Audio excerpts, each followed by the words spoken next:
Hey guys, what's up? K-Moles Cards here. Just bringing you a real quick video, hopefully letting you in on maybe a little bit of a secret that you can use or maybe can be informative, we'll say. So I previously posted that I was in on a bunch of breaks and had, so many different parallels and stuff like that. The Brewers were really cheap spots in 2025 Topps Series 1. So what I did is I was sorting through cards and I looked at one of my cards and I was like, oh my goodness, this is a parallel that I didn't even realize I had, and I had to do a lot of digging and try and figure out what it was. So what you see in front of you is a standard Joey Ortiz rainbow foil, rookie cup, obviously. So this is a standard rainbow foil. They're very common. There's not really a whole lot to them as far as value. They're not, they're not completely valueless, but so what I did is this other parallel was really, really similar. I just barely noticed it. So I started digging and found out that there's a pretty rare, what I would call an aqua parallel, or what Topps calls an aqua parallel. It looks almost exactly the same. So I was like, you know what, this is really, really similar. I'm gonna go and search and see what they're going for and all this stuff. Well, what I did is I dove down and started diving into all this, and I realized that I think there's some people that don't even know they exist out there. So I ended up finding an aqua parallel of Ortiz, but it was listed as a rainbow foil for, $1 or $2. So these aqua foil, I'll show you the difference, are 1 in over 100 jumbo boxes and over 500, or maybe exactly 500. I'll give you the actual odds as I go here.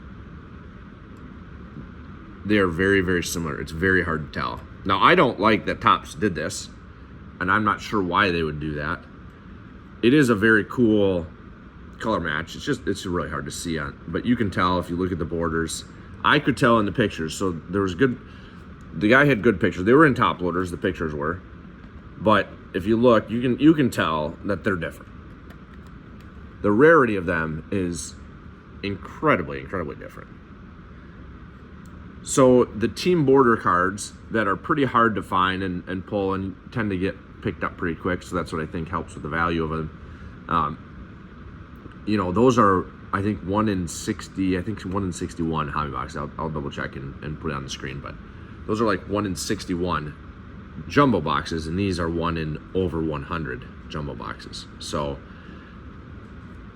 I'm not saying to go and dig through rainbow foils listings and find some aquas, but I wanted an aqua of the Ortiz and I just happened to find one that was listed rainbow. One thing I did is I cross-referenced this exact card with a card that he also had listed, or the seller also had listed, that was a rainbow foil as well. He had like I think a James Wood rainbow foil listed for sale.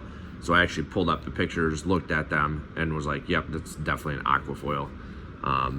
So just a little bit of a hint, and if you're selling and you're not sure, make sure that you do your digging, because you could have a different parallel with Topps not numbering cards, which I actually really appreciate Topps not numbering cards as much. I think if you have a card numbered out of $7.99, $6.99, $5.99, $4.99, it just completely almost defeats the purpose of numbered cards, right? Because everything has a special number to it. So if every card has that, it plummets the value. If you saw it, you probably didn't, but if you saw them, I made a video a couple years ago, or maybe 2 years ago now, and I said that was one of the things I wanted Topps to change. I wanted them to stop numbering so many cards, and I don't know, maybe they saw the video. So, but yeah, so just a quick video. Main points are make sure you know what you're selling, and maybe you can pick up a rarer parallel on the cheap. This is just a PC card. These cards are really hard to grade here. Kind of hard to tell, but one of the corners is dinged up. I know it's not the best with the the glare. But yeah, so there you go. Picked up a pretty rare parallel. Now these will eventually get into all the formats, as is sort of the Team Color Border. So they're about twice as rare as the Team Color Border parallel. So hope you enjoy, and happy hunting out there.